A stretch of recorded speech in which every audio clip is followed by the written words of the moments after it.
ప్రమాద మంచులతో ప్రతి క్షణం పోరాడే భవన నిర్మాణ కార్మికులకు ప్రమాద బీమా రెట్టింపు చేసిన ముఖ్యమంత్రి రేవంత్ రెడ్డికి భవన నిర్మాణ కార్మికులు ఎల్లవేళలా రుణపడి ఉంటారని సిద్దిపేట జిల్లా భవన నిర్మాణ కార్మిక వర్కింగ్ ప్రెసిడెంట్ జక్కుల కిషన్ అన్నారు. గత ప్రభుత్వాలతో ఎంత మొరబెట్టుకున్నా ఆదరించడంలో అలసత్వం చేశాయని తెలిపారు.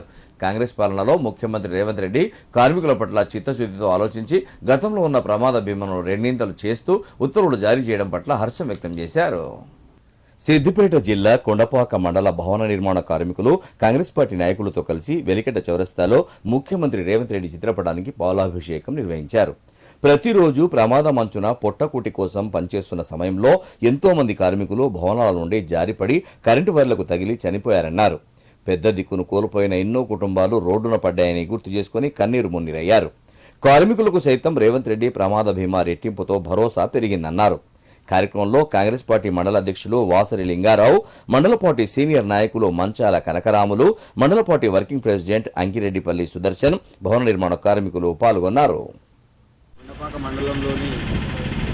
మండలంలో ఉన్నటువంటి భవన నిర్మాణ కార్మికుల గురించి మా వెలకట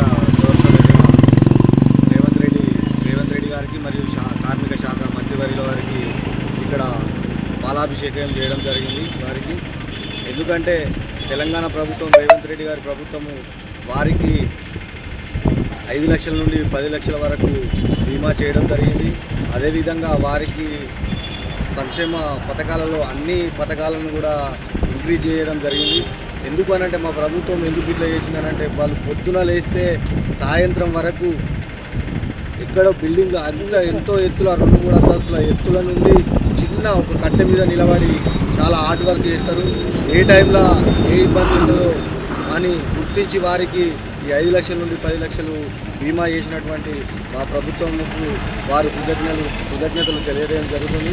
అదేవిధంగా మన రేవంత్ రెడ్డి గారి ప్రభుత్వం కూడా అందరికీ మేలు చేసే విధంగానే బడుగు బలహీన వర్గాలందరికీ మేలు చేసే విధంగా ముందుకు పోతుంది. కాబట్టి ప్రజాపాలన 33 జిల్లాల వ్యాప్తంగా మన భవన నిర్మాణ కార్మికులు 15,60,000 మంది దాదాపు ఉన్నారు. కాబట్టి వారికి సంక్షేమ పథకాలు వెల్ఫేర్ బోర్డు నుంచి వచ్చేటువంటి సంక్షేమ పథకాలు సాధారణ మందంతో 2 లక్షలు ఉండే దాన్ని 6 లక్షల రూపాయలు చేసి ఇప్పుడు అర్జెంటల్గా ఉండేది 6 లక్షల రూపాయలది 10 లక్షల రూపాయలు రేవంత్ రెడ్డి గారి ప్రభుత్వం చేసినందుకు అందరూ గౌరవకరంగా ఫీల్ అవుతున్నాము. ఎందుకంటే 33 జిల్లాల కార్మికులందరూ కూడా హర్షణీయం వ్యక్తం చేస్తున్నాము. వారందరికీ ఇంకా ఇదే విధంగా వేరే ఇంప్లిమెంట్స్ కూడా ఉన్నాయి కూడా అవి కూడా మాకు అందించాలని కోరుతున్నాము. అలాగే మాకు మండలానికి ఒక భవనము, మన జిల్లాకు ఒక భవనం ఇచ్చినట్టయితే ఇది కూడా బాగుంటుంది. అదేవిధంగా వెల్ఫేర్ బోర్డు కూడా ప్రైవేటీకరణ చేస్తామని కూడా అంటున్నారు. కాబట్టి దయచేసి అన్ని కార్యక్రమాలు చేయడానికి కూడా కోరుతున్నాము. ఎందుకంటే మేము అరకొరగా చేసుకునే బతుకుతాం కాబట్టి వేరే వ్యక్తులకు ఇస్తే మేము వాళ్ళతోటి మేము చూడాం. కాబట్టి దయచేసి ప్రైవేటీకరణ చేయొద్దని చెప్పి కూడా మా కొండపాక మండలం కమిటీ తరఫున కూడా పక్షాన కూడా నేను కోరుతా ఉన్నాను.